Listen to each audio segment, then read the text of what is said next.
Hey. Hi, Hey, welcome back to page 3. I'm Ellie. I'm Sydney.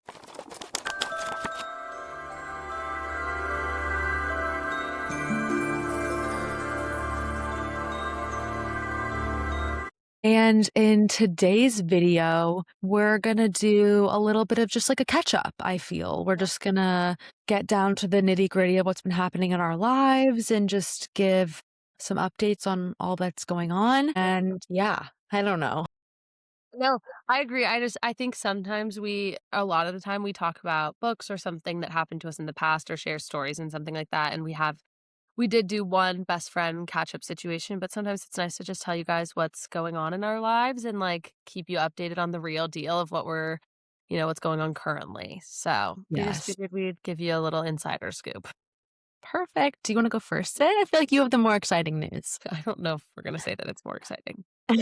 I okay, so if you don't already know, I actually don't know if I've talked about this on the podcast yet that this is something that I do. But Oh, I don't think you have it all, actually. yeah, I don't think which is crazy because this is a huge part of my life. It is. So I have you guys do know that me and Ellie took photography class elective in high school together.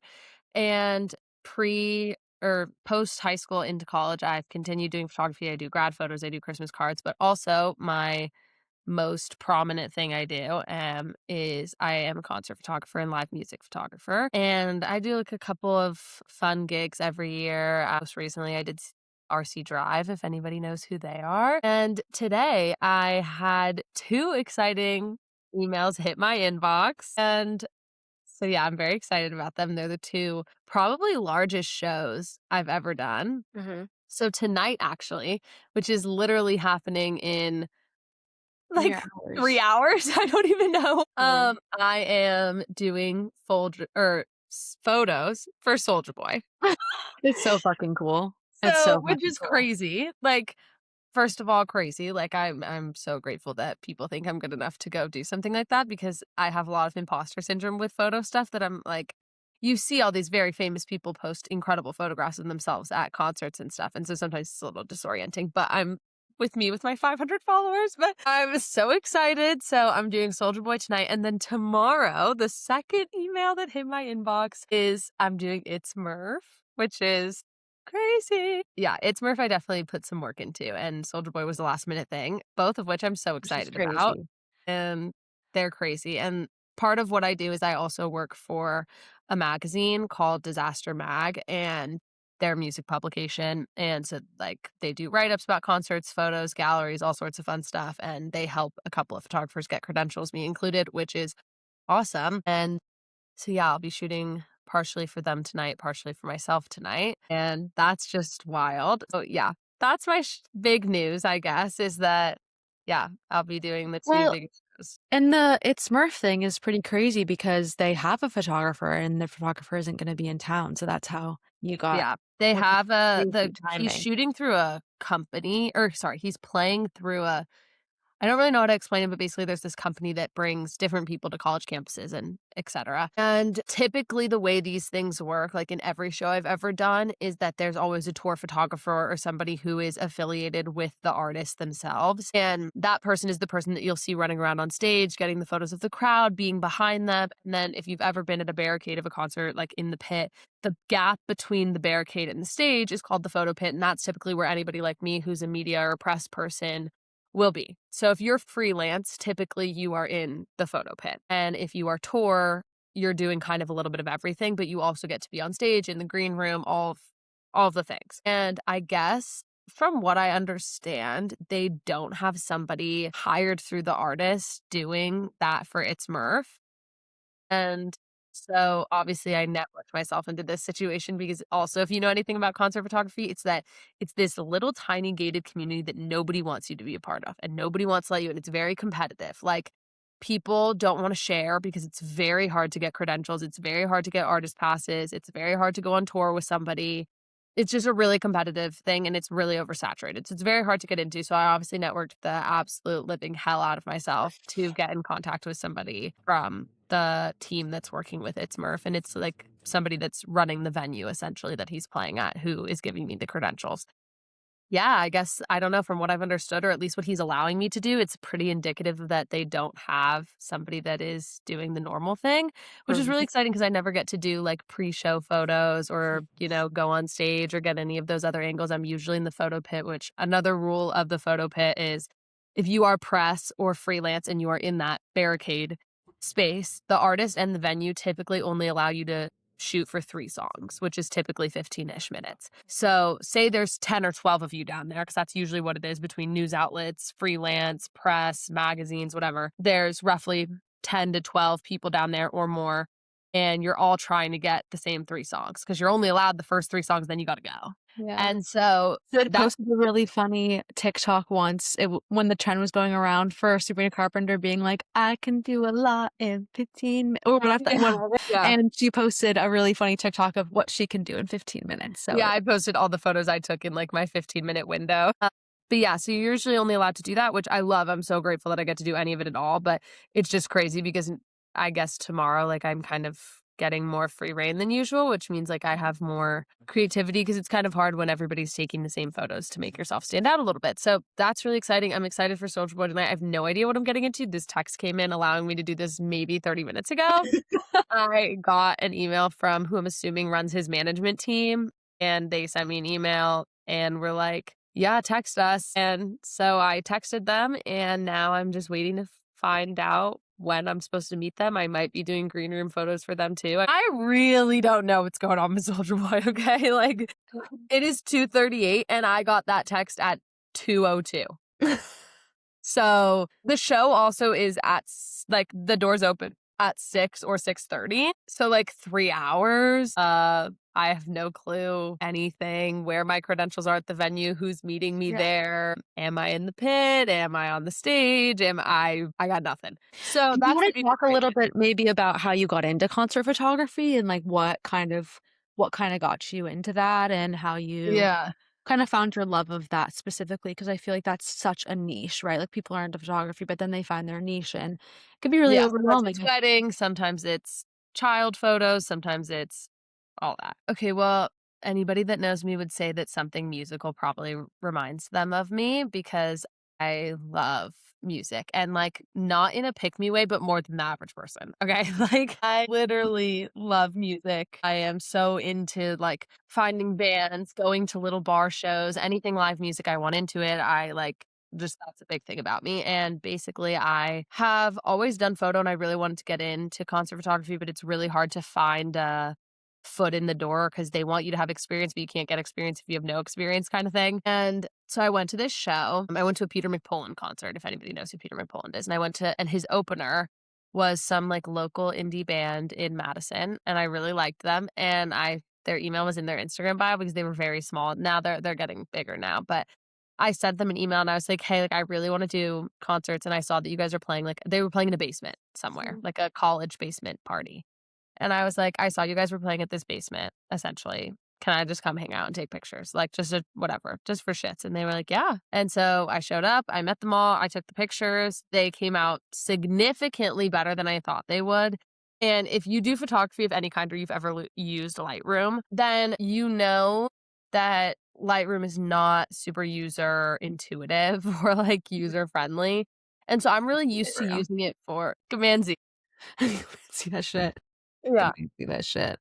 I'm usually really used to editing like my normal stuff that I do, which is like grad photo stuff like that, where you're making pretty minor adjustments to make the photo stand out, or you are making your own presets. But when you do concert photography, you have all of these lights that are different colors flashing. So all of a sudden, the artist's face is basked in red light. So they look two dimensional. And like, then you have blue light and green light and all of these things. So it requires like so much more editing than I ever imagined. And so I taught myself a lot of Photoshop and I realized that I like love editing. And I really like it. Like I made all my own presets and I've learned how to do really cool Photoshop effects and like whatever.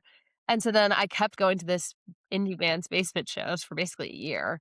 And shout out Secret Menu. I still love them and they're so sweet and they support like everything I do. So, and I still shoot for them sometimes, like no complaints. They're awesome. But Yeah, they just basically were like, "As long as you wanna keep shooting for us, you can come to every show you want." So they just gave me free reign, and so I just would text them and be like, "I'm coming to this one. I'm coming to that one," and I would just show up to all these shows. That's so cool. And then they played this mini, like, bar festival, essentially, there was, like, 10 bands playing at this bar, and I came early, and I asked them, I was like, "You think I could shoot for the other bands?" And they were like, "Probably." So I went around and I asked everybody, and I was like, "Can I take pictures of you? And can I take pictures of you? And can I take pictures of you?"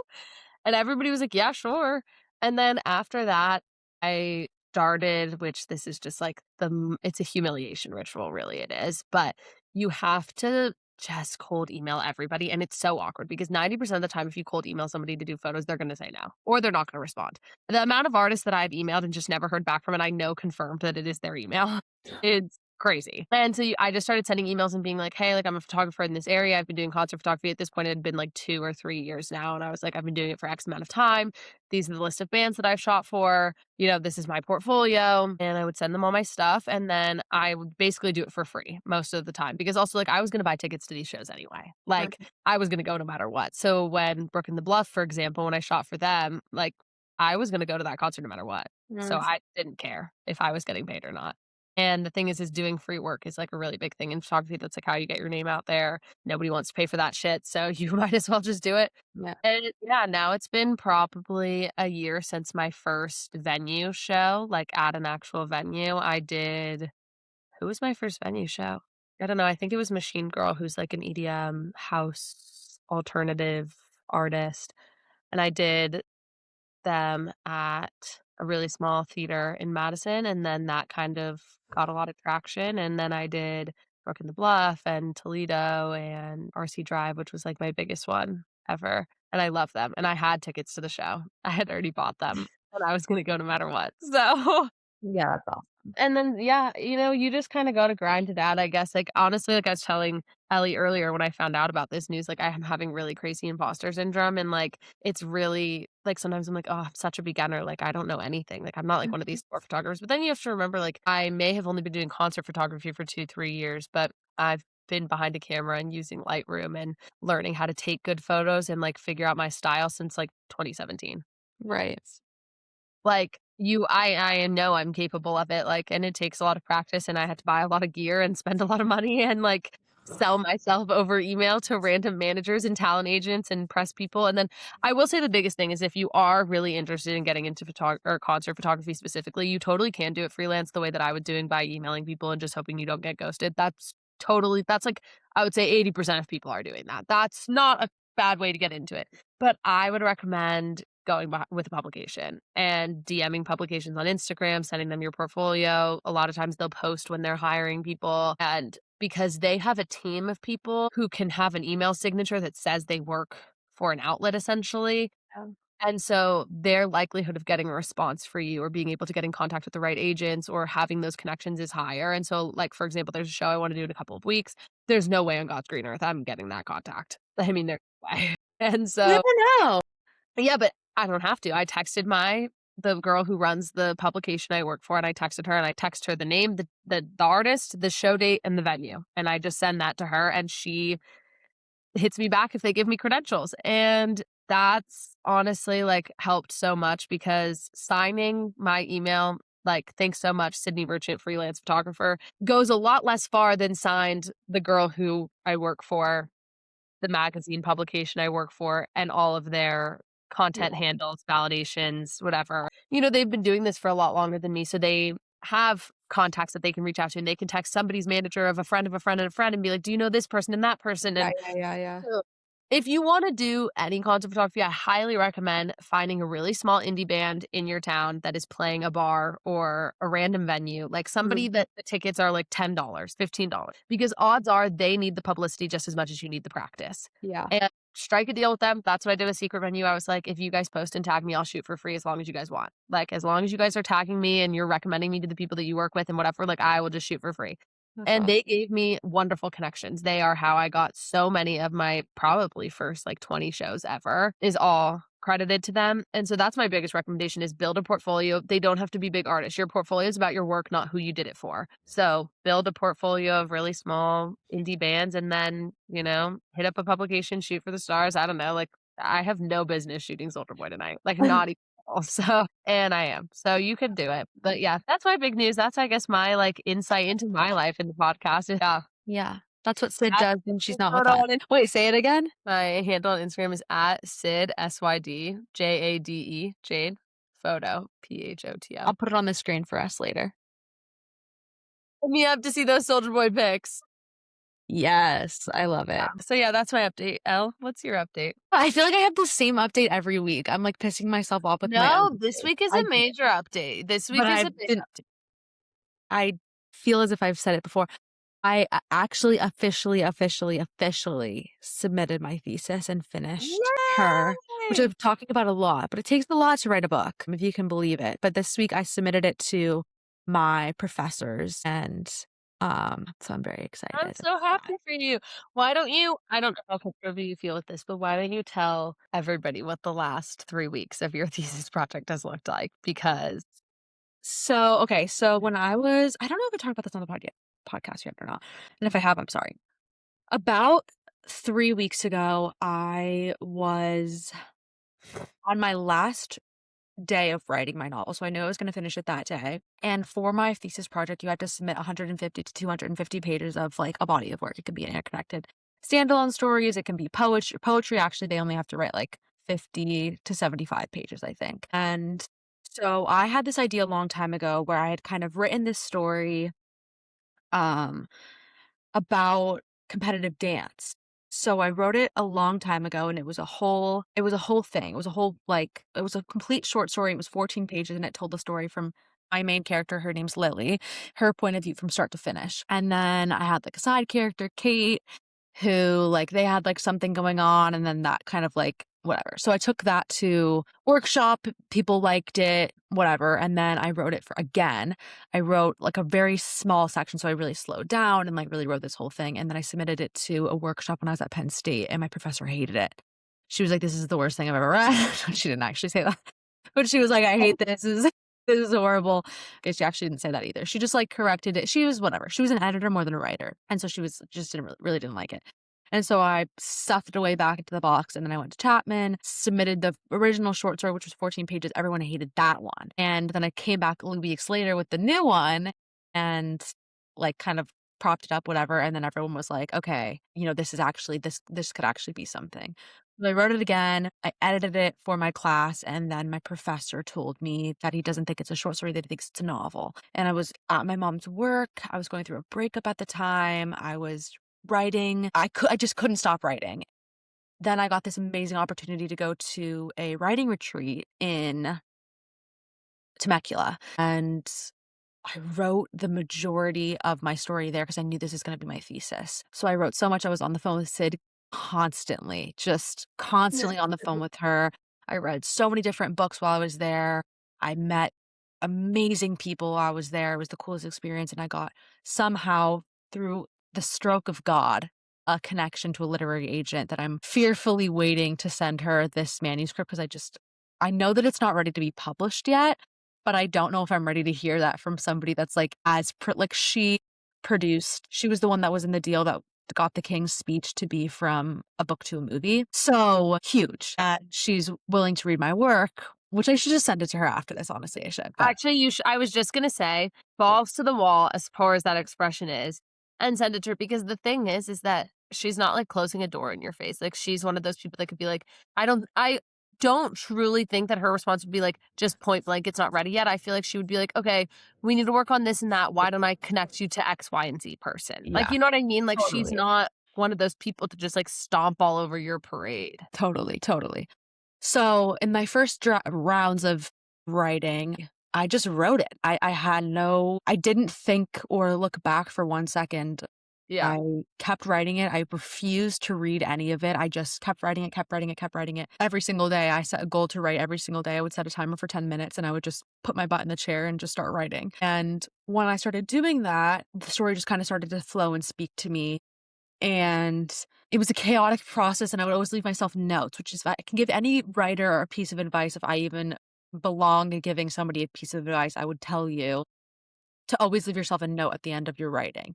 So when I was writing my novel, I would stop at a certain point, and then I would leave a little note for myself being like, I wanted X character to do this. I wanted X character to do this. And that would just help me just, I don't have to go back and read anything because if I go back and read, I know I'm going to get stuck on stuff and then I'm going to be like, I'm just going to be a writer at all. What am I doing this? Why am I doing this? Whatever. So on the last day that I was writing, I knew I had to finish it that day. I had a deadline and I woke up and then I went back to bed because I was so exhausted. This story, I competitively danced growing up for a long time, like 10 years I competitively danced. And by no means was I very, I wouldn't say that I was bad, but I wouldn't say that I wasn't the thing that set my soul on fire like writing is. Every day I want to be better at writing every day. I demand that I be better at writing and I will give my whole life. I always say this. I got the calling to be a writer. In no way do I think that I'm good enough, but I'll work every single day to get there, to be good enough.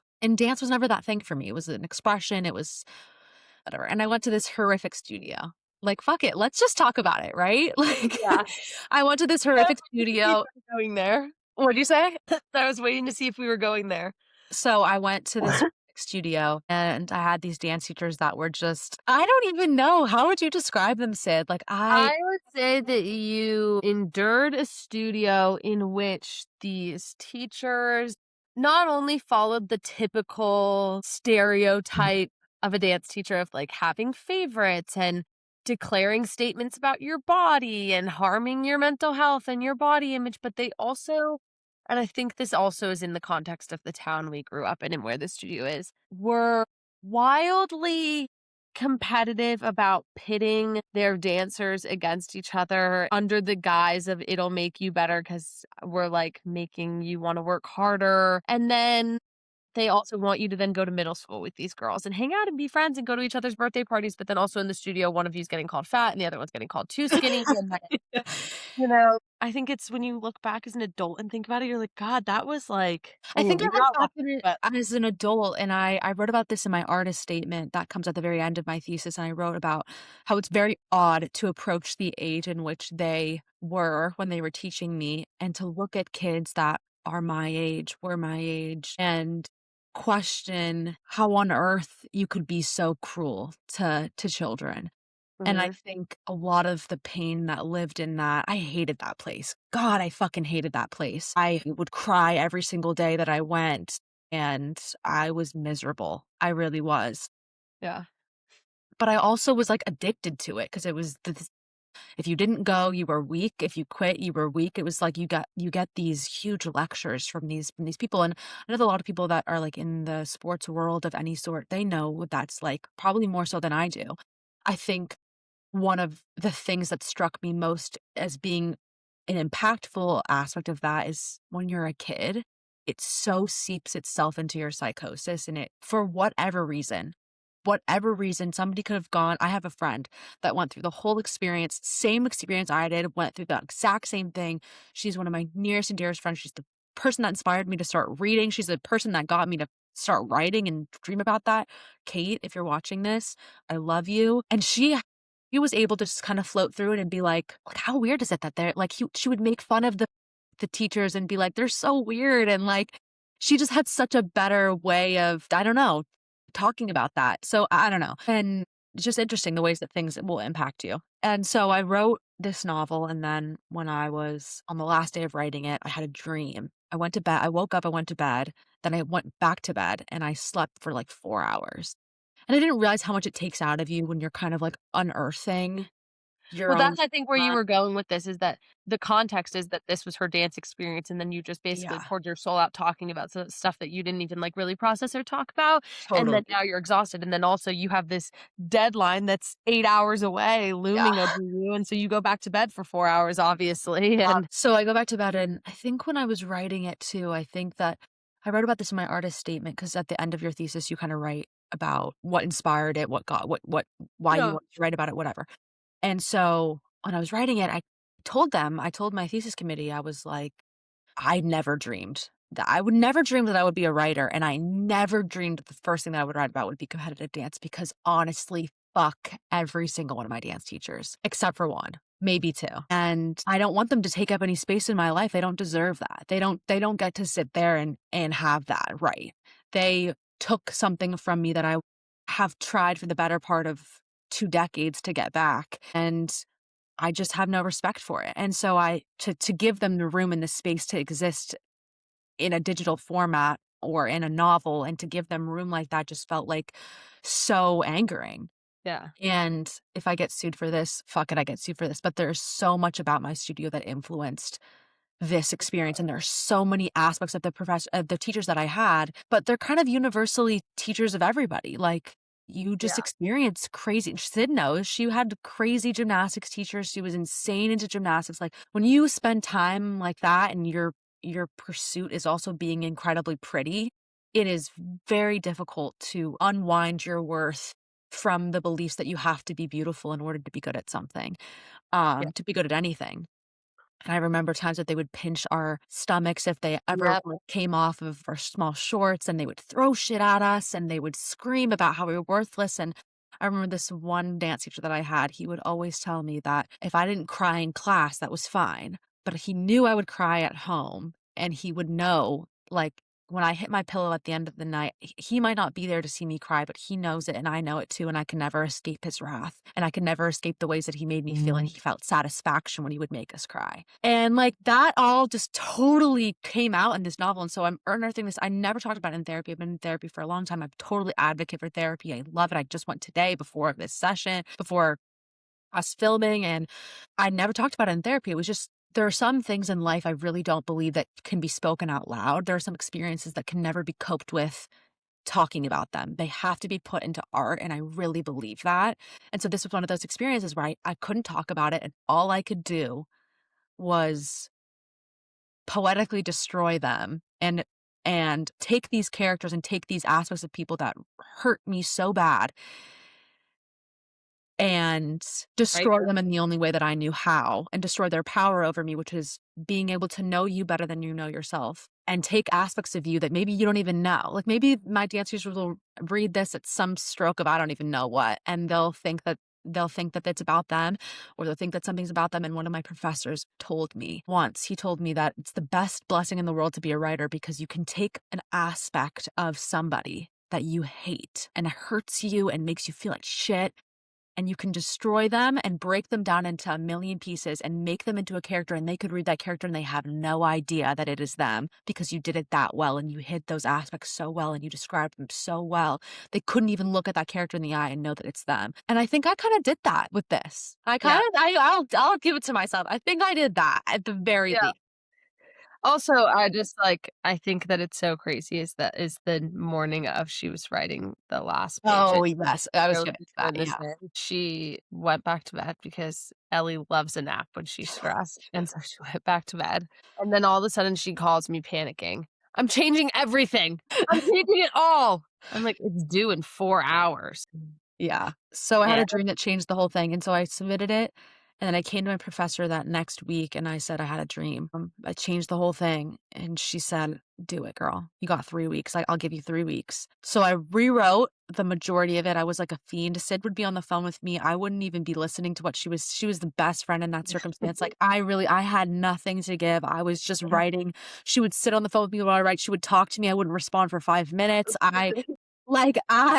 Really was going through it, so I wrote it. But she had guys, she wrote 200 pages in, like, 2.5 weeks, I basically. did. That was actually kind And, of like, insane. not just, like, "Let me change this person's name," like, the entire plot Yeah. got obliterated. Like, everything. I mean, like, Lily has an injury.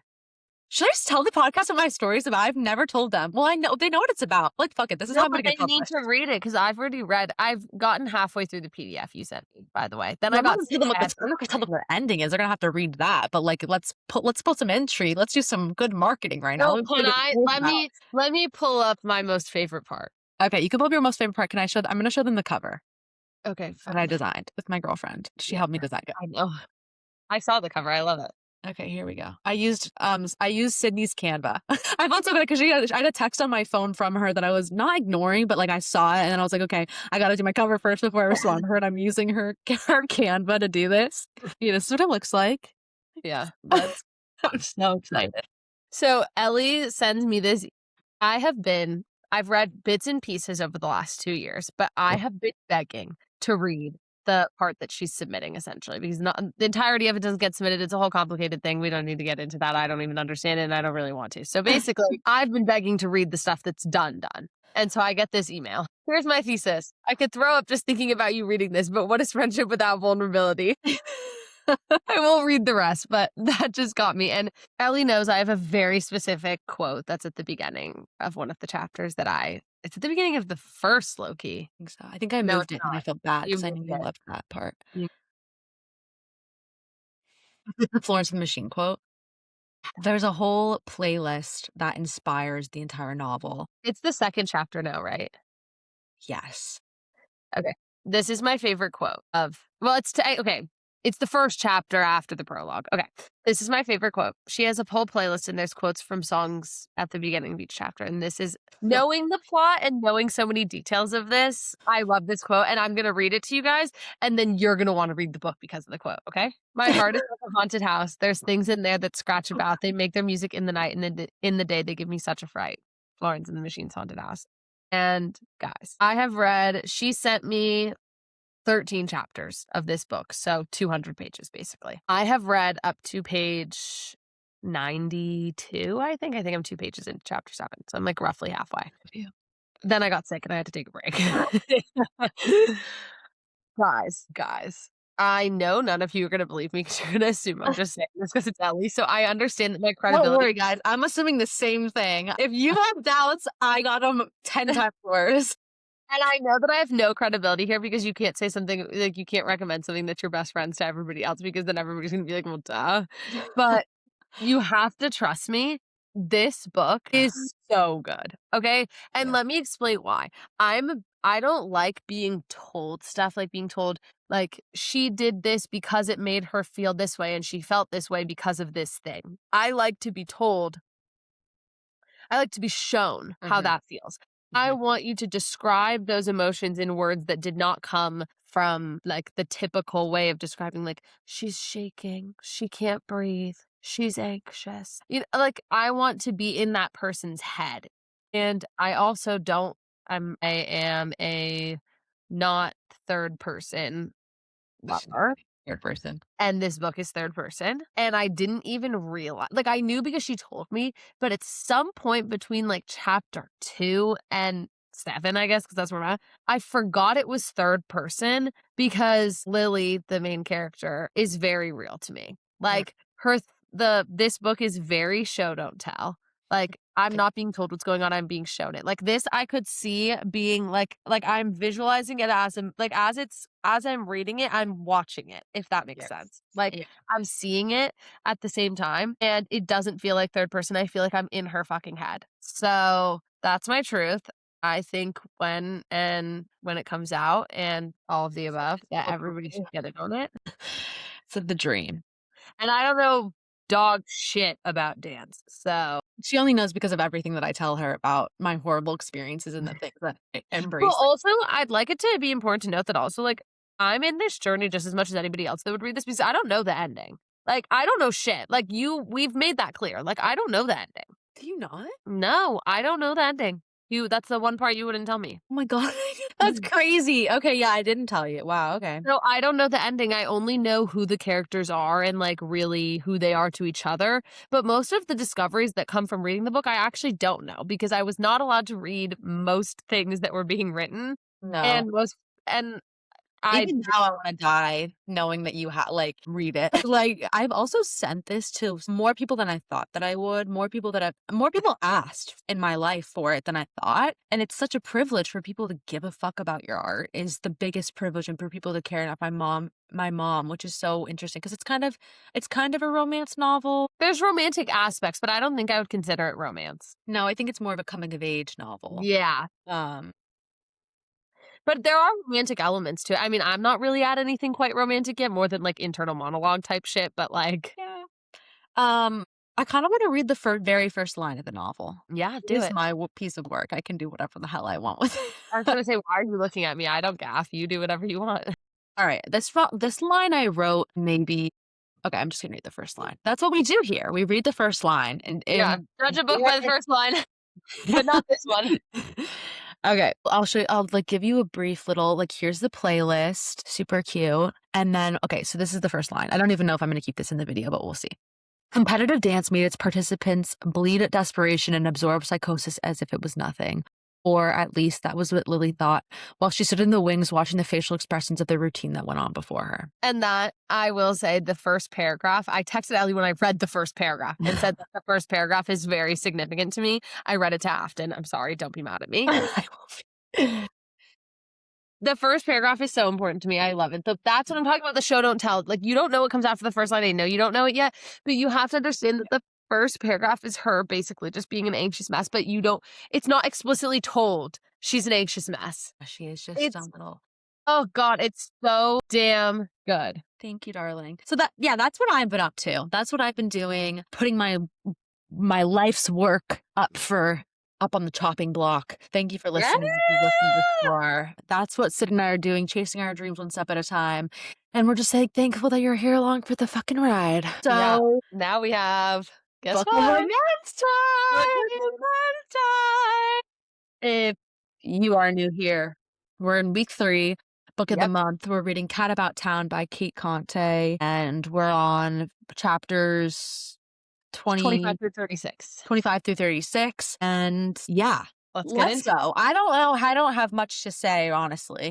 I was going to say there's not much to say, not for any bad reason. It's just we're not at that climax yet. We still have 2 more weeks left of reading. Mm-hmm. So we're not really at the point of no return quite yet. So nonetheless, same as last week, we absolutely, I mean, I'm speaking for both of us right now, but we absolutely love the characters. I love the main character. I love the cat. I love the side characters. I just think that they're not supposed to be super overly developed. This is not a super deep book. There is not a lot of character development here, and that's okay. I don't think it's lacking any character development. No. I just think it's very what it is meant to be, and I love it for that. So I'm super into the characters. Dare I say, I'm getting a bit suspicious of her grandfather. Not sure why, but he just keeps acting fishier said that every last time. single chapter. Yeah, I know. I said that last time, but yeah. But he gets fishier every chapter. And then He does. also Margaret, Frank's wife, but like they're not really together wife.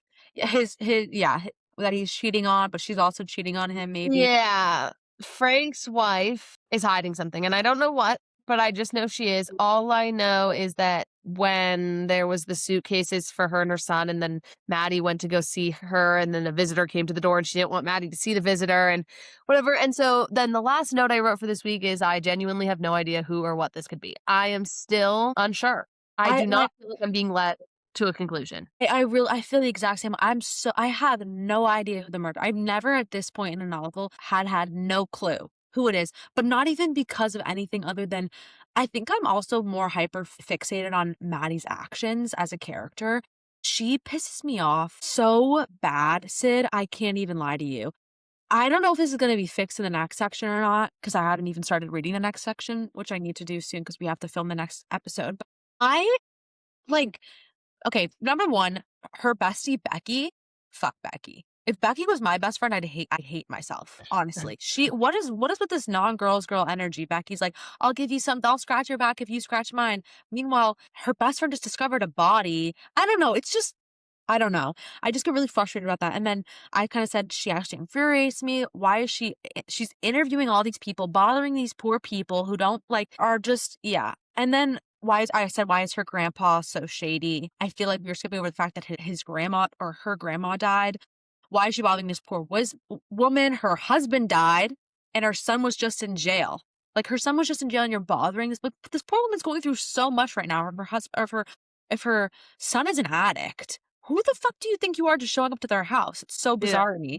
And then if she was there for genuine reasons and then stumbled upon information, I would feel differently. However, she's actively seeking information that is none of her fucking business, nor any of her concern. Therefore, I'm quite confused why she's visiting herself, why she is pushing herself onto people and bothering all of these fucking people. There's a police station for a reason. Let them do their job. Hell, you're obviously not under trial. Obviously not under trial or nor getting arrested. So that was. I agree with you, and I found the same shit infuriating. I did because she is persistent and pushy, and she doesn't stop. But then also I thought about it, and I was like, low key, if somebody in my life just died, and then the most important person in my life arguably was in some deep shit with somebody who then magically died.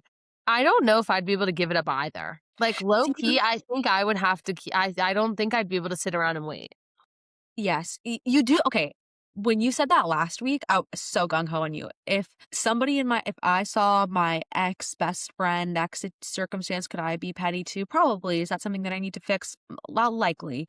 But you know, you live, you learn. High school affects you more than you hope. However, I think that there's something different about a police investigation because that scares the ever living Jesus out of me. I Yeah. don't even like if I don't want that touching me with a 10-foot fucking pole. Like, Yeah, fair. I don't know. Okay, but all of the ways in which I do kind of dislike her behavior sometimes, I will say that, you know, it's the book that we wanted, and I'm appreciative of it nonetheless. I I'm love happy because everything that I expected and everything I wanted it to be. and I feel as if when we're going to discover who the killer is alongside Maddie because she's nosy as hell, and I'm thankful for that because I do wanna know who killed this person so I can close this chapter beautifully. Anywho, that's all I have for you. Yeah, I gotta go read the And rest in of 2 it. weeks, we'll be announcing May Book of the Month, and I would I just don't like to even say think that we we have have a book of the month picked. we do not, however, we did narrow it down, if you do recall, Oh, to yes. I wanna say 3 contenders we had it picked down to. I wrote it down. Is this a cry for help, Briar Club? We top of the list was in our 3 picks, the most top of the list important one was The Correspondent. We had The Correspondent, The Briar Club, and Is This a Cry for Help? Those were our top 3. So if you're listening to this and you're interested in any of those 3, please let us know what you're thinking. I personally am leaning towards The Correspondent because I wanna read it while it's still on riding its high right now, Hmm. and also my mom over vacation, like, literally 2 weeks ago, read it in 12 hours. So And fun fact about Sydney, she hates to be out of the know of anything. If you tell Sydney that you know something, you must immediately be ready to tell her something because she doesn't like to be out of the know. So the fact that her mom has read a book that she hasn't is probably really infuriating to her. So help us help you. Help us help Sydney, I think. Thank you for listening to this episode. We adore you. It's always for you. We're so happy you're here. Don't ever forget that. And we'll see you next follow week. your dreams, do your art, and give us your life updates since we just dumped on you. Literally. Okay. Thank you for everything. We will see you in the next chapter. Peace, love, and pixie dust. Love ya.